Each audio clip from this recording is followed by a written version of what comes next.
31. Bread upon the waters.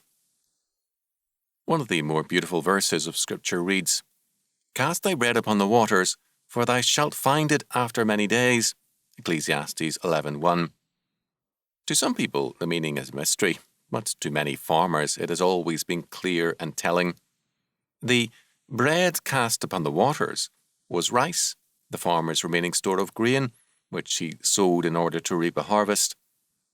Sometimes with bad weather or famine, the farmer sowed his remaining grain, weeping, for if it failed, the family starved. The psalmist said, "They that sow in tears shall reap in joy. He that goeth forth and weepeth, bearing precious seed, shall doubtless come again with rejoicing, bringing his sheaves with him."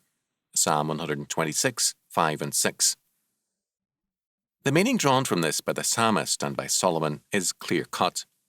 Man cannot live in terms of the present moment only.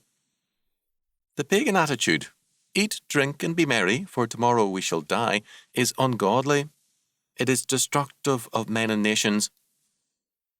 The ancient farmer, who in time of famine, with tears sowed his present store of grain, rice or wheat for a future harvest, went hungry often before the harvest came.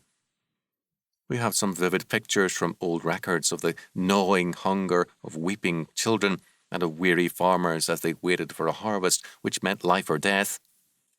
The choice they faced as planting time came by was simply this: live well today by eating up the future, or sacrifice today for life tomorrow. Today, our worldwide economic policy seems simply this: eat up the future, use up the national resources carelessly, pile up debt upon debt, and let tomorrow's world worry about it. Live it up now and save nothing for tomorrow. As a nation, we are eating up the future at an increasingly rapid rate. We are piling restriction upon restriction on our farmers, increasing taxes so that a man will soon be paying a rent and taxes for his land, and then we ask the farmers to feel happy about being given a handout called a subsidy.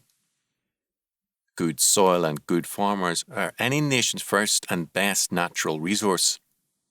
A nation which harms either is committing suicide. It is eating up the future. Our world today is full of planners, but their planning is geared to pleasing people today, to satisfy bureaucratic demands for power, to winning elections, and to a variety of other pressures which add up to one result: eating up the future. Preparation for the future requires a number of things. First and foremost, a truly biblical faith. Second, the life of a nation is in the soil, in its farming, and the farmer must be free, and he must be provident. Third, a people cannot survive if it lacks the character to forego present benefits in terms of future plans. Those who do, quote, "shall doubtless come again with rejoicing, bringing in their sheaves with them,"